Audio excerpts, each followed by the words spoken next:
Today the topic is interpolation. In this we define interpolation. In interpolation we categorize, first we discuss interpolation with equal interval, and then we discuss interpolation with unequal interval.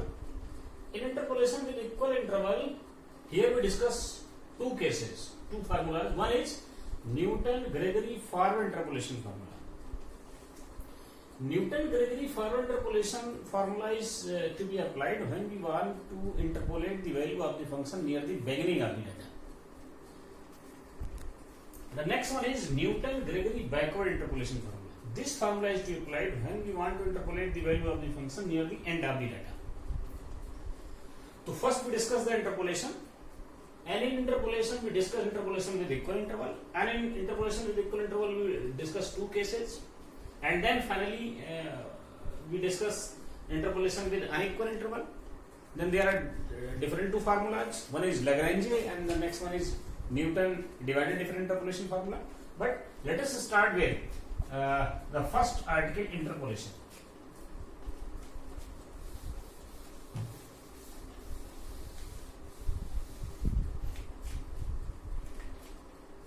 Suppose we have a function y is equal to fx.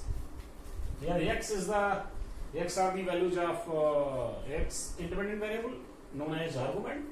Y is dependent variable, the values of y are known as entry here. So suppose we have a set of values x, x0, x1, x2, xn, y, y0, y1, y2, yn. So interpolation is what? Interpolation is the process of finding the value of y.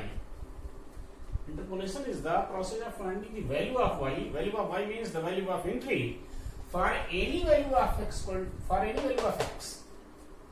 For any value of x, for any given value of x, we want to, if the process of finding the value of y, the process of finding the value of y for any value of x, between the range x0 and x1, between the range x0 and x1, x0 is the initial value and xn is the final value. So between the range x0 and xn, so between the range x0 and xn, if you want to find out the value of y, then this process is known as interpolation. अगर हमें y की value dependent variable entry की value find out करनी है x0 और xn की बीच की किसी वैल्यू के लिए, तो ऐसा प्रोसेस इंटरपोलेशन कहलाता है. इसमें इंटरपोलेशन मैंने भी आपको बताया कि इंटरपोलेशन दो में कैटेगराइज किया गया. पहला है न्यूटन ग्रेगरी, पहला interpolation with equal interval. Equal interval में क्या है कि जो इंटरवल्स हैं वो इक्वल डिस्टेंसेस पे रखे. एच की वैल्यू जो है वो हर एक वैल्यूज के बीच, दो वैल्यूज के बीच का जो एच का जो वैल्यू होगा वो सेम होगा. तो अगर ऐसा है तो हम उसे इंटरपोलेशन विद इक्वल इंटरवल की डिग्री में रखेंगे. और यहाँ हम इंटरपोलेशन विद इक्वल इंटरवल को दो तरीके से, पहला केस हम इसको डिस्कस करते हैं Newton Gregory forward interpolation formula. तो पहले हम लोग इस फार्मूले को लेकर चलते हैं, Newton Gregory forward interpolation formula. ये क्या है? The formula is y is equal to f of x. F of x is equal to f of a plus hu. ये x की वैल्यू है. This is equal to fa plus u delta fa plus u minus 1 by factorial 2 delta square fa plus and so on. ये value आगे continue कर जाएगी. तो हम इसको इस तरीके से plus and so on plus u minus 1, यहाँ पे स्पेस ना होने की वजह से हम इसको ऊपर लिख रहे हैं. न्यूटन क्या है यहाँ पे लिखते हैं कि F X is equal to f of a plus hu is equal to fa plus u delta fa plus u minus 1